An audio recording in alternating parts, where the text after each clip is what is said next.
मानवता की पुकार।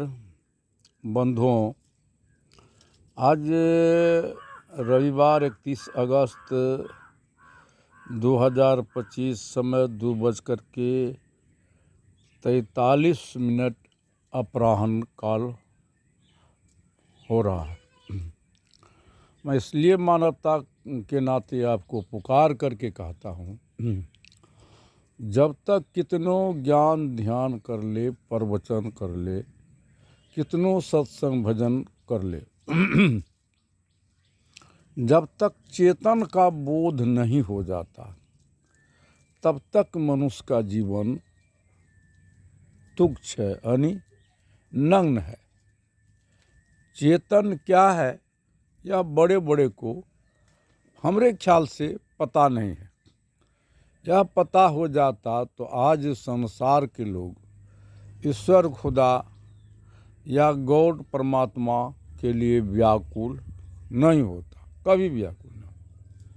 क्योंकि मैं देख रहा हूँ, हम जिस ईश्वर को, सर्वेश्वर को, खुदा को, गॉड को खोजते हैं, उसका ही सत्ता है। यह सूर्यमणि के समान ज्योति जल रही है, जो सबको देख रहा है, सब कोई उनको नहीं देखता। कौन है?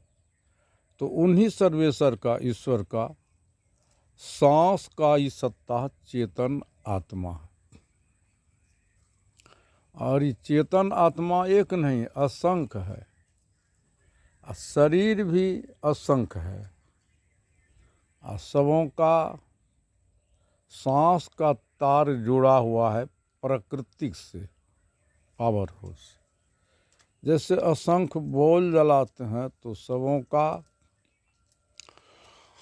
बॉल अलग अलग है, और सबों का तार बिजली पावर हाउस से जुड़ा हुआ है। तो एक बॉल का फ्यूज हो जाए, तार छूट जाए तो सब नहीं बुझेगा। तो उसका ही सत्ता है, प्रत्यक्ष है। और सूर्य, तब इस शरीर का निर्माण होता। वो नहीं रहेगा तो शरीर का निर्माण नहीं होगा। उनके बिना वास्तविक पत्ता नहीं हिलता है। तो जब तक ये सारे विद्या, वेद, पुराण, कुरान, बाइबिल नहीं था, तो हमारा पूर्वज प्राणी की तरह बात करते थे। आवश्यकता विकास की जननी है, तो यही चेतन आत्मा शिक्षा का रूप दिया। अंग्रेजी में 26, उर्दू में 37, हिंदू में 34, बिल्कुल का खारा लिखी 52 है।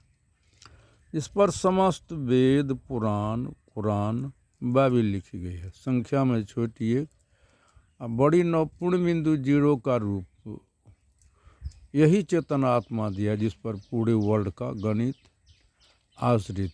यही चेतन आत्मा 6 चक्र का अनुभेदन किया। यही चेतन आत्मा सूक्ष्म, स्थूल, कारण, महाकारण, केवल का जनैया है। यही चेतन आत्मा अणु, परमाणु, इलेक्ट्रॉन, प्रोटॉन, अल्फा, बीटा का अनुसंधान किया। इस देश के बड़े बड़े विद्वान, ज्ञानी, विज्ञानी सबका अनुसंधान किया, स्वयं का अनुसंधान नहीं किया।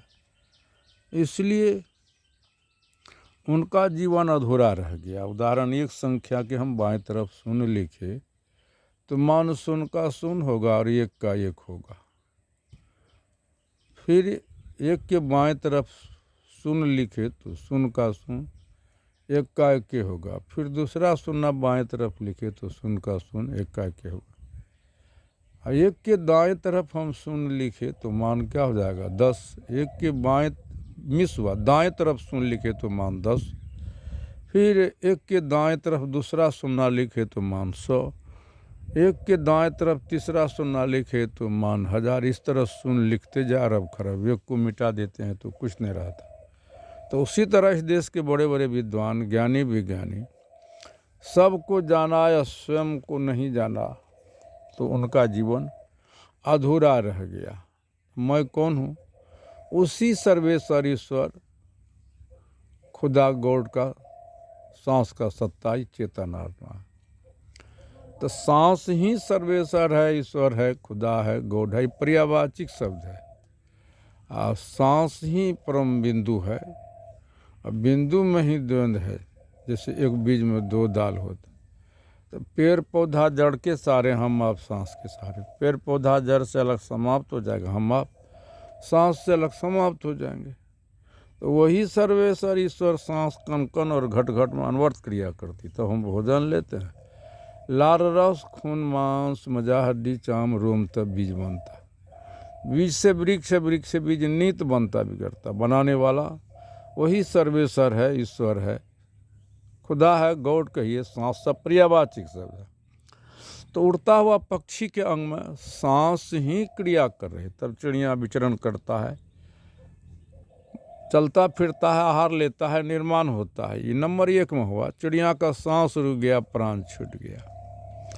अब वहाँ निर्माण होगा तो कैसे प्रमाणित करें। अब हम चले नंबर 2 में। जल में जितने प्राणी है, मछली सोंस घड़ियाल, सब सांस क्रिया कर रही है, तब प्राणी विचरण करता, आहार लेता है और निर्माण हो रहा है। प्राणी का प्राण छूट गया, सांस रुक गया, प्राण छूट गया।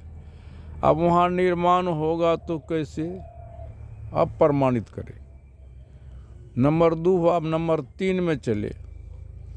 थलचर चाली जोंक कांकोर कछुआ अजगर, जितने ही प्राणी थल के अंदर में है, सांस क्रिया कर रही है, तब प्राणी विचरण कर रहा, आहार ले रहा है, निर्माण हो रहा। सांस रुक गया, प्राणी प्राण छूट गया। अब निर्माण होगा, वैसे हाथ कैसे प्रमाणित करे। हुआ तीसरा। अब चले नंबर 4। भू स्तर पर चींटी चूहा बिल्ली बाघ सिंह सियार हम और आप, सांस क्रिया कर रही है, तब प्राणी विचरण करता, आहार लेता या निर्माण हो रहा है। सांस रुक जाएगा, प्राणी प्राण छूट जाए। अगर निर्माण होगा तो कैसे प्रमाणित करें। अब हम चले 5वां। उखमज। वो सांस जब तक क्रिया कर रही, प्राणी चलता फिरता विचरण करता, भ्रमण करता, उछलता कूदता, सांस रुक गया, प्राणी प्राण छूट गया। अब वो कैसे चलेगा फिरेगा, प्रमाणित करे। अब हम चले स्थावर में। पेड़ पौधा में सांस क्रिया करती है, तब पेड़ पौधा छाया हवा फूल फल देता।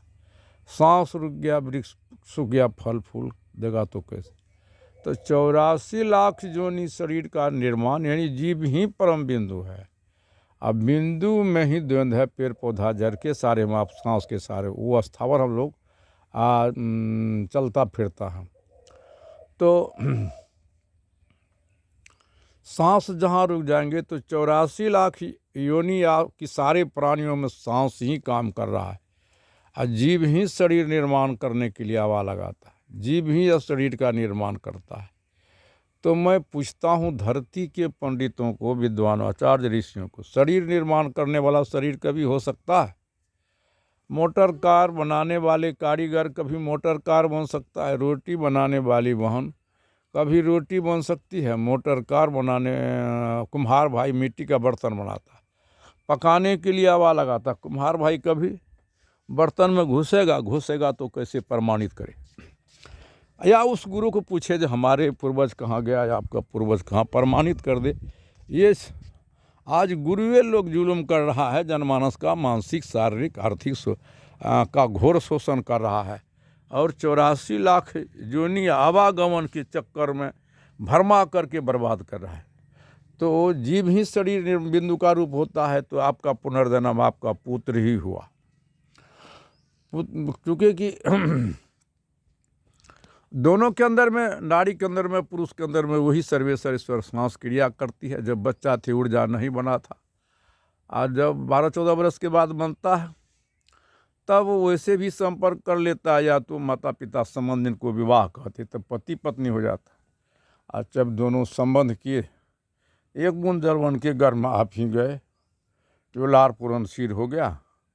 नारी के भोजन से भोजन, हवा से पानी मिल रहा था।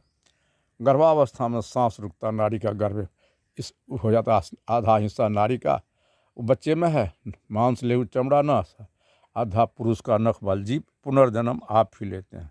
निर्माण कौन किया? उसी में शुक्राणु का रूप लेता। जिनको शुक्राणु संतान नहीं होता, जिनको अंडाणु संतान नहीं होता। जैसे बीज में कौन है, जमीन में नमी नहीं, पौधा नहीं जन्मेगा। जमीन में नमी, बिचड़े में कौन नहीं है, तो पौधा नहीं जन्मेगा।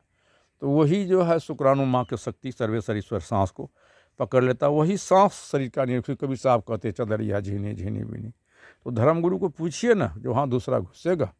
तो मैं जो कुछ कहा सही है गलती, तो आप उनको सुने समझे, अनुकूल है स्वीकार करे प्रति। आपका भाई भक्त जगदीश मानव जी कहते हैं ऐसे धोखेबाज गुरु से बचे। मेरा विचार कहाँ तक सही सत्य हुआ उनको स्वीकार करें। और मेरा मोबाइल नंबर है 9471075674। इन्हीं शब्दों से कहीं भूल हुई तो मुझे भी सुझाव दे। इन्हीं शब्दों के साथ मैं तमाम श्रोतागणों को नमस्कार बंदगी करता हूँ।